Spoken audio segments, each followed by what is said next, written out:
Climax ಹಂತಕ್ಕೆ ತಲುಪಿದೆ CM ಕುರ್ಚಿ ಕದನ. ಸದ್ಯ ಭಾನುವಾರ ನಿಗದಿಯಾಗಿರುವಂತಹ ಮೀಟಿಂಗ್, ಹೈ ವೋಲ್ಟೇಜ್ ಮೀಟಿಂಗ್, ತೀವ್ರ ಕುತೂಹಲಕ್ಕೆ ಕಾರಣವಾಗ್ತಾ ಇದೆ. ನಾಯಕತ್ವ ಬದಲಾವಣೆ ಬಗ್ಗೆ ಸಭೆಯಲ್ಲಿ ನಿರ್ಧಾರ ಆಗುವಂತಹ ಸಾಧ್ಯತೆ ಇದೆ. ಭಾನುವಾರದ ಸಭೆಗೆ ಸಿಎಂ ಡಿಸಿಎಂಗೆ ಬುಲಾವ್ ನೀಡ್ತಾರಾ?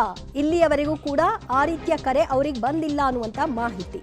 ಡಿಸೆಂಬರ್ ಮೊದಲ ವಾರದಲ್ಲಿ ಇನ್ನೊಂದು ಸಭೆ ಮಾಡ್ತಾರಾ? ಸದ್ಯ ಈ ಸಮಯವನ್ನ ಮುಂದೂಡುವಂತಹ ಪ್ರಯತ್ನ ನಡೀತಾ ಇದೆಯಾ ಹೈಕಮಾಂಡ್ ವತಿಯಿಂದ? ಆ ಪ್ರಶ್ನೆ ಕೂಡ ಉದ್ಭವ ಆಗುತ್ತೆ.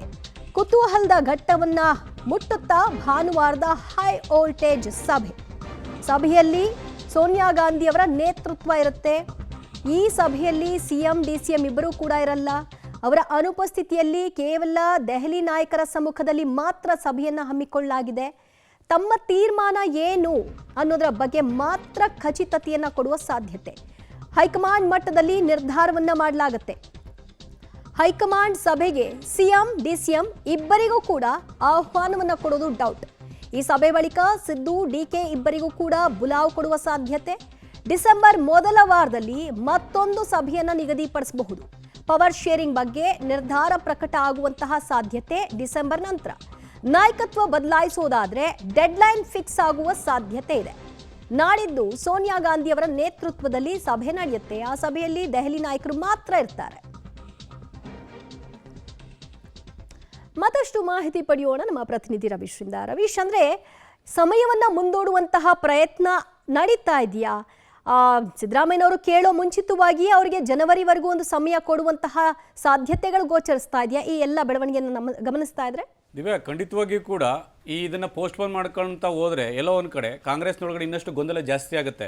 ಡಿಸೆಂಬರ್ 8ನೇ ತಾರೀಕು ವಿಧಾನಸಭೆ ಅಧಿವೇಶನವೂ ಕೂಡ ಇದೆ. ಈ ಅಧಿವೇಶನವನ್ನು ಇಟ್ಕೊಂಡು, ಈ ರೀತಿಯ ಗೊಂದಲಗಳನ್ನು ಇಟ್ಕೊಂಡು ವಿಧಾನಸಭೆ ಅಧಿವೇಶನವನ್ನು ಒಂದು ರೀತಿಯಲ್ಲಿ ನಡೆಸೋದಕ್ಕೂ ಕೂಡ ರಾಜ್ಯ ಸರ್ಕಾರಕ್ಕೆ ಆಗೋದಿಲ್ಲ. ಈ ಹಿನ್ನೆಲೆಯಲ್ಲಿ ಡಿಸೆಂಬರ್ ಮೊದಲ ವಾರದಲ್ಲಿ ಎಲ್ಲವೂ ಕೂಡ ಕ್ಲಿಯರ್ ಆಗಬೇಕಾಗತ್ತೆ. ನಾಳೆ ಅಂದರೆ ಭಾನುವಾರ ಸೋನಿಯಾ ಗಾಂಧಿ ನೇತೃತ್ವದಲ್ಲಿ ಒಂದು ಸಂಸದೀಯ ಮಂಡಳಿ ಸಭೆ ಇರುತ್ತೆ. ಆ ಸಭೆಗೆ ಇವ್ರನ್ನ ಯಾರನ್ನೂ ಕೂಡ ಒಂದು ರೀತಿಯಲ್ಲಿ ಇನ್ವೈಟ್ ಮಾಡೋದಿಲ್ಲ.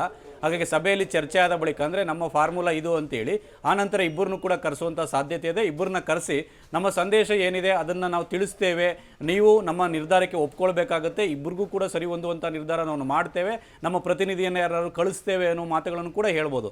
ಅಥವಾ ಇಲ್ಲ, ಈಗಲೇ ನಾವು ಡಿಸೈಡ್ ಮಾಡ್ತಾ ಇದ್ದೇವೆ ಅಂತ ಕೇಳಿ ಇಬ್ಬರನ್ನು ಮುಂದೆ ಸಮ್ಮುಖದಲ್ಲೇ ಕೂಡ ಒಂದು ತೀರ್ಮಾನವನ್ನು ಪ್ರಕಟ ಮಾಡಬಹುದು. ಹಾಗಾಗಿ ಹೈಕಮಾಂಡ್ ಮುಂದೆ 3-4 ಆಯ್ಕೆಗಳಿದೆ. ಹಾಗಾಗಿ ಭಾನುವಾರದಷ್ಟೊತ್ತಿಗೆ ಯಾವ ರೀತಿ ಕ್ಲಾರಿಟಿಗೆ ಬರುತ್ತೆ ಕಾಂಗ್ರೆಸ್ ಹೈಕಮಾಂಡ್ ಅನ್ನೋ ಆಧಾರದ ಮೇಲೆ ಇವರಿಬ್ಬರನ್ನ ಕರೆಸಿ ಒಂದು ಡಿಸೈಡ್ ಮಾಡುವಂಥ ಸಾಧ್ಯತೆ ಇರುತ್ತೆ. ಹಾಗಾಗಿ ಡಿಸೆಂಬರ್ ಮೊದಲ ವಾರದೊಳಗಡೆ ಎಲ್ಲವೂ ಕೂಡ ನಡೀಬೇಕಾಗುತ್ತೆ. 5ನೇ ತಾರೀಕು ಒಳಗಡೆ ಈ ಎಲ್ಲ ಪ್ರಕ್ರಿಯೆಗಳನ್ನು ಮುಗಿಸೋದಕ್ಕೆ ಪ್ಲಾನ್ ಮಾಡ್ಕೊಂಡಿದ್ದಾರೆ. ಅಂದರೆ ನಾವು ಸ್ವಲ್ಪ ದಿನ 2-3 ತಿಂಗಳ ಕಾಲ ಸುಮ್ಮನಿರಿ ಅಂತನೋ, ಅಥವಾ ಇಲ್ಲ ಈಗಲೇ ಹಿಂಗೆ ಡಿಸೈಡ್ ಮಾಡ್ತೀವಿ, ಈ ದಿನಕ್ಕೆ ನೀವು ಬಿಟ್ಕೊಡ್ಬೇಕು ಅಥವಾ ಬಿಟ್ಕೊಡಬಾರ್ದು ಅಂತನೋ, ಅಥವಾ ಯಥಾಸ್ಥಿತಿ ಮುಂದುವರಿ ಅಂತನೋ ಏನಾದರೂ ಒಂದು ಅಂತಿಮ ತೀರ್ಮಾನವನ್ನು ಪ್ರಕಟ ಮಾಡೋದಕ್ಕೆ ಕಾಂಗ್ರೆಸ್ನ ಹೈಕಮಾಂಡ್ ಮುಂದಾಗಿದೆ ಅಂತ ಹೇಳಲಾಗ್ತಾ ಇದೆ. ಹಾಗಾಗಿ ಮೊದಲ ವಾರದಲ್ಲಿ ಯಾವ ರಿಸಲ್ಟ್ ಬರುತ್ತೆ ಕಾದು ನೋಡಬೇಕು. ದಿವ್ಯಾ, ಥ್ಯಾಂಕ್ ಯು ರವೀಶ್ ನಿಮ್ಮೆಲ್ಲ ಮಾಹಿತಿಗೆ.